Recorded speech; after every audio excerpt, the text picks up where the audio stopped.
ವೀಕ್ಷಕರೆಲ್ಲರಿಗೂ ಸಾಪ್ತಾಹಿಕ ಭವಿಷ್ಯವಾಣಿ ವಿಶೇಷ ಕಾರ್ಯಕ್ರಮಕ್ಕೆ ಸ್ವಾಗತ. ಸ್ನೇಹಿತರೆ, ಜುಲೈ 1 ರಿಂದ ಜುಲೈ 7 ರವರೆಗಿನ ಮಕರ ರಾಶಿಯವರ ಭವಿಷ್ಯವನ್ನು ತಿಳಿದುಕೊಳ್ಳೋಣ. ಈ ವಾರ ಮಕರ ರಾಶಿಯವರ ಫಲಾಫಲಗಳೇನು, ಗ್ರಹಗತಿಗಳು ಹೇಗಿರಲಿವೆ, ಕೌಟುಂಬಿಕ, ಸಾಮಾಜಿಕ ಜೀವನ ಹಾಗೂ ವ್ಯಾಪಾರ ವಹಿವಾಟು ಹೇಗೆ ನಡೆಯಲಿದೆ, ಅಲ್ಲದೆ ಯಾವೆಲ್ಲ ಸಮಸ್ಯೆಗಳು ನಿಮ್ಮನ್ನು ಈ ಸಾಪ್ತಾಹಿಕದಲ್ಲಿ ಕಾಡಲಿವೆ, ಅವುಗಳಿಗೆ ಪರಿಹಾರಗಳೇನು ಎಂಬುದನ್ನು ತಿಳಿಯಲು ಈ ವಿಡಿಯೋವನ್ನು ಸಂಪೂರ್ಣವಾಗಿ ವೀಕ್ಷಿಸಿ. ವಿಡಿಯೋ ಪ್ರಾರಂಭಿಸೋದಕ್ಕೂ ಮುನ್ನ ನೀವಿನ್ನೂ ನಮ್ಮ ಚಾನೆಲ್ ಸಬ್ಸ್ಕ್ರೈಬ್ ಮಾಡದೇ ಇದ್ದರೆ ಕೂಡಲೇ ನಮ್ಮ ಚಾನೆಲ್ ಸಬ್ಸ್ಕ್ರೈಬ್ ಮಾಡಿ.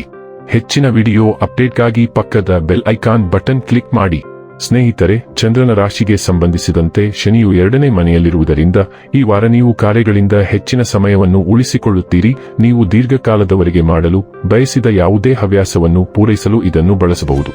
ಉದಾಹರಣೆಗೆ ನೃತ್ಯ, ಹಾಡುಗಾರಿಕೆ, ಪ್ರಯಾಣದಲ್ಲಿ ಹೋಗುವುದು, ಚಿತ್ರಕಲೆ ಇತ್ಯಾದಿ. ಏಕೆಂದರೆ ಈ ಕಾರ್ಯಗಳನ್ನು ಮಾಡುವುದರಿಂದ ನೀವು ಆನಂದಿಸುವುದಲ್ಲದೆ ನಿಮ್ಮನ್ನು ತಾಜಾವಾಗಿಡಲು ಸಹ ನಿಮಗೆ ಸಾಧ್ಯವಾಗುತ್ತದೆ. ಚಂದ್ರನ ರಾಶಿಗೆ ಸಂಬಂಧಿಸಿದಂತೆ 9ನೇ ಮನೆಯಲ್ಲಿ ಕೇತುವನ್ನು ಇರಿಸಿರುವುದರಿಂದ ಈ ಸಮಯದಲ್ಲಿ ನೀವು ಕೆಲವು ಅನಗತ್ಯ ಖರ್ಚುಗಳನ್ನು ಹೊಂದುವ ಸಾಧ್ಯತೆಯಿದೆ ಎಂದು ಗ್ರಹಗಳ ಉಪಸ್ಥಿತಿಯು ಸೂಚಿಸುತ್ತದೆ. ನಿಮ್ಮ ಆದಾಯದಲ್ಲಿ ನಿರಂತರ ಹೆಚ್ಚಳದಿಂದಾಗಿ ಈ ಖರ್ಚುಗಳ ಪರಿಣಾಮವು ನಿಮ್ಮ ಜೀವನದಲ್ಲಿ ಗೋಚರಿಸುವುದಿಲ್ಲ ಮತ್ತು ನಿಮ್ಮ ಸೌಕರ್ಯಗಳಿಗಾಗಿ ನೀವು ಸ್ವಲ್ಪ ಖರ್ಚು ಮಾಡಲು ಸಹ ಸಾಧ್ಯವಾಗುತ್ತದೆ. ಆದ್ದರಿಂದ ಆದಾಯ ಮತ್ತು ಖರ್ಚಿನ ನಡುವೆ ಸಮತೋಲನವನ್ನು ಕಾಯ್ದುಕೊಳ್ಳುವುದು ನಿಮಗೆ ಬಹಳ ಮುಖ್ಯ. ನಿಮ್ಮ ಮಗುವಿನ ಬಹುಮಾನ ವಿತರಣಾ ಸಮಾರಂಭಕ್ಕೆ ಆಹ್ವಾನವು ನಿಮಗೆ ಮತ್ತು ಕುಟುಂಬಕ್ಕೆ ಸಂತೋಷದಾಯಕ ಭಾವನೆಯಾಗಿದೆ. ಅವರು ನಿಮ್ಮ ನಿರೀಕ್ಷೆಗಳಿಗೆ ತಕ್ಕಂತೆ ಜೀವಿಸುತ್ತಾರೆ ಮತ್ತು ನಿಮ್ಮ ಕನಸುಗಳು ನನಸಾಗುವುದನ್ನು ನೀವು ಅವರ ಮೂಲಕ ನೋಡುತ್ತೀರಿ.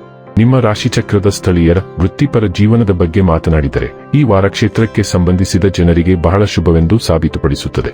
ಏಕೆಂದರೆ ಈ ಸಮಯದಲ್ಲಿ ನೀವು ಹೊಸ ಕೆಲಸ ಮತ್ತು ಶಕ್ತಿಯಿಂದ ಪ್ರತಿಯೊಂದು ಕೆಲಸವನ್ನು ಮಾಡಲು ಸಾಧ್ಯವಾಗುತ್ತದೆ. ಈ ವಾರ ಅನೇಕ ವಿದ್ಯಾರ್ಥಿಗಳು ತಮ್ಮ ಜ್ಞಾನದ ಉತ್ತಮ ಪ್ರದರ್ಶನವನ್ನು ನೀಡುತ್ತಾರೆ. ಅವರ ಮನೆಯಲ್ಲಿ ಕೆಲವು ಕೆಲಸಗಳಲ್ಲಿ ಸಹಕರಿಸುತ್ತಾರೆ. ಇದರಿಂದಾಗಿ ನೀವು ಪೋಷಕರ ಮೆಚ್ಚುಗೆ ಮತ್ತು ಪ್ರಶಂಸೆಯನ್ನು ಪಡೆಯುತ್ತೀರಿ. ಆದಾಗ್ಯೂ ಈ ಸಮಯದಲ್ಲಿ ನಿಮ್ಮ ಶಿಕ್ಷಣದ ಬಗ್ಗೆ ಹೆಚ್ಚು ಅಹಂಕಾರ ಹೊಂದುವುದನ್ನು ತಪ್ಪಿಸಿ. 4ನೇ ಮನೆಯಲ್ಲಿ ಚಂದ್ರ ಮಂಗಳ ಯೋಗದಿಂದ ಭೂಮಿಯಿಂದ ಅಥವಾ ವ್ಯವಸಾಯದಿಂದ ಲಾಭ ಇದೆ. ನೀವು ಬೆಳೆದ ಬೆಳೆಗೆ ಉತ್ತಮ ಮೌಲ್ಯ ಸಿಗಬಹುದು. ವಾರದ ಮಧ್ಯದಲ್ಲಿ ಗುರುವಿನೊಡನೆ ಚಂದ್ರ ಸೇರಿ ನಿಮಗೆ ಏನೋ ಒಂದು ಒಳ್ಳೆಯ ಬದಲಾವಣೆ ಅಥವಾ ಶುಭ ಸೂಚನೆ ಗೋಚರಿಸುತ್ತದೆ. 7ನೇ ಮನೆಯಲ್ಲಿ ಇರುವ ಬುಧ ನಿಮ್ಮ ರಾಶಿಯನ್ನು ನೋಡುವುದರಿಂದ ಆಪತ್ತುಗಳಿಂದ ಪಾರಾಗುವಿರಿ. 3ರ ರಾಹು ಅಜ್ಞಾತ ಮೂಲದಿಂದ ಹಣ ಕೊಡಿಸುತ್ತಾನೆ. ನಿಮ್ಮ ಶಕ್ತಿ ಪರಾಕ್ರಮವನ್ನು ಹೆಚ್ಚಿಸುತ್ತಾನೆ. ಈ ರಾಶಿಯ ಉದ್ಯಮಿಗಳಿಗೆ ಈ ವಾರವು ತುಂಬಾ ಚೆನ್ನಾಗಿರಲಿದೆ. ಉದ್ಯೋಗಿಗಳಿಗೆ ಇದು ಬದಲಾವಣೆಯ ಸಮಯ. ಬೇರೆ ಕೆಲಸಕ್ಕೆ ಪ್ರಯತ್ನಿಸಲು ಈ ಅವಧಿ ಅನುಕೂಲಕರವಾಗಿದೆ. ಆರ್ಥಿಕವಾಗಿ ಈ ಸಮಯ ಒಳ್ಳೆಯದಿದೆ. ಈ ಸಮಯದಲ್ಲಿ ನೀವು ಕೆಲವು ದುಬಾರಿ ಐಷಾರಾಮಿಗಳನ್ನು ಖರೀದಿಸಬಹುದು. ಸಂಗಾತಿಯೊಂದಿಗಿನ ಸಂಬಂಧದಲ್ಲಿ ಸಾಮರಸ್ಯ ಇರಲಿದೆ. ಆರೋಗ್ಯ ಚೆನ್ನಾಗಿರಲಿದೆ. ರಾಶಿಚಕ್ರದ ಅತ್ಯಂತ ಮಹತ್ವಾಕಾಂಕ್ಷೆಯ ಚಿಹ್ನೆಯಂತೆ ನೀವು ಪ್ರತಿದಿನ ಸ್ಪಷ್ಟ ಯೋಜನೆಯೊಂದಿಗೆ ಸಮೀಪಿಸಲು ಬಯಸುತ್ತೀರಿ ಮತ್ತು ಜುಲೈ ಮೊದಲ ವಾರದಲ್ಲಿ ನೀವು ಈಗಾಗಲೇ ಇದೇ ರೀತಿಯ ಯೋಜನೆಗಳನ್ನು ಹೊಂದಿದ್ದೀರಿ. ರಾಶಿಚಕ್ರದ ರಾಜ ಸೂರ್ಯ ಮತ್ತು ರಾಶಿಚಕ್ರದ ಮೋಡಿಗಾರ ಶುಕ್ರನು ನಿಮ್ಮ 7ನೇ ಮನೆಯ ಸಂಬಂಧಗಳು, ಮದುವೆ ಮತ್ತು ಅಧಿಕೃತ ಸಂಬಂಧಗಳ ಮೇಲೆ ಕೇಂದ್ರೀಕರಿಸುತ್ತಿದ್ದಾರೆ. ಸೂರ್ಯನು ಸಂಭಾವ್ಯ ಘರ್ಷಣೆಗಳನ್ನು ತರಬಹುದಾದರೂ ಶುಕ್ರನು ದೋಷ ನಿವಾರಣೆಗೆ ಅವಕಾಶಗಳನ್ನು ತರುತ್ತಾನೆ. ಈ ಸಾಗಣೆಯು ಸಂಬಂಧಗಳಲ್ಲಿ ಸಾಮರಸ್ಯ ಮತ್ತು ತಾಳ್ಮೆಯ ಅಗತ್ಯವನ್ನು ನಿಮಗೆ ತೋರಿಸುತ್ತದೆ ಮತ್ತು ನೀವು ಎಲ್ಲಾ ಸಂಬಂಧಗಳಲ್ಲಿ ನ್ಯಾಯ ಮತ್ತು ನ್ಯಾಯವನ್ನು ಅನುಸರಿಸಬೇಕು. ಶುಕ್ರವು ಆಚರಣೆಗಳು, ಅಧಿಕೃತ ಅಥವಾ ಖಾಸಗಿ ಕಾರ್ಯಗಳನ್ನು ತರುತ್ತದೆ. ಅಲ್ಲಿ ನೀವು ಗುಂಪನ್ನು ಭೇಟಿಯಾಗುತ್ತೀರಿ.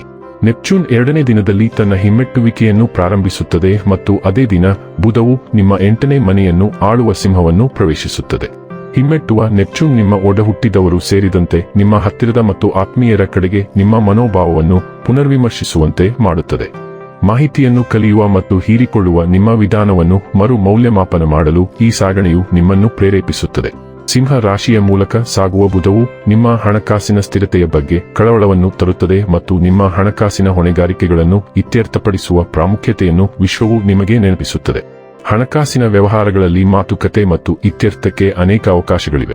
ಹೆಚ್ಚುವರಿಯಾಗಿ ಇದು ಭಾವನಾತ್ಮಕ ಮತ್ತು ದೈಹಿಕ ರೂಪಾಂತರದ ಸಮಯವಾಗಿದೆ. ಮಂಗಳವು ನಿಮ್ಮ ಸೃಜನಾತ್ಮಕ ಚಾಲನೆಯನ್ನು ಉತ್ತೇಜಿಸುತ್ತದೆ ಮತ್ತು ನಿಮ್ಮ ಸೃಜನಶೀಲ ಕೌಶಲ್ಯಗಳನ್ನು ಪ್ರಯೋಗಿಸಲು ಇದು ನಿಮ್ಮನ್ನು ಪ್ರೇರೇಪಿಸುತ್ತದೆ.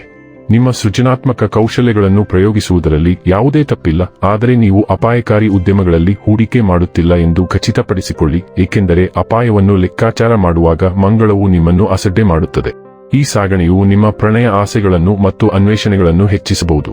ನಿಮ್ಮ ಪ್ರೀತಿಯ ಜೀವನದಲ್ಲಿ ನೀವು ದೃಢವಾಗಿರುತ್ತೀರಿ, ಆದರೆ ಇತರರು ನೀವು ಸ್ವಲ್ಪ ಹಠಮಾರಿ ಎಂದು ಭಾವಿಸಬಹುದು. ವಿನೋದ ಮತ್ತು ಮನರಂಜನಾ ಚಟುವಟಿಕೆಗಳಲ್ಲಿ ಸಹ ನೀವು ಪಾಲ್ಗೊಳ್ಳುವಿರಿ. ಈ ವಾರ ಅದೃಷ್ಟ ಬಣ್ಣ ಕೇಸರಿ ಈ ವಾರ ಅದೃಷ್ಟದ ಸಂಖ್ಯೆ 42 ಈ ವಾರ ಅದೃಷ್ಟದ ದಿನ ಮಂಗಳವಾರ. ಇನ್ನು ಕೊನೆಯದಾಗಿ ಮಾಡಿಕೊಳ್ಳಬೇಕಾದ ಉಪಾಯಗಳ ಕುರಿತು ನೋಡುವುದಾದರೆ ಪ್ರತಿದಿನ ಗಣೇಶ್ ಚಾಲಿಸವನ್ನು ಪಠಿಸಿ. ವೀಕ್ಷಕರೇ, ಇದಾಗಿತ್ತು ಮಕರ ರಾಶಿಯ ಜಾತಕದವರ ಜುಲೈ 1 ರಿಂದ ಜುಲೈ 7 ರವರೆಗಿನ ಫಲದ ಮಾಹಿತಿ ಇಷ್ಟವಾದರೆ ವಿಡಿಯೋವನ್ನು ಲೈಕ್ ಮತ್ತು ಶೇರ್ ಮಾಡಿ. ಹಾಗೆ ಚಾನೆಲ್ ಸಬ್ಸ್ಕ್ರೈಬ್ ಮಾಡುವುದರ ಜೊತೆಗೆ ನಿರಂತರ ವಿಡಿಯೋ ಅಪ್ಡೇಟ್ಸ್ಗಳಿಗಾಗಿ ಪಕ್ಕದ ಬೆಲ್ ಐಕಾನ್ ಕ್ಲಿಕ್ ಮಾಡಿ.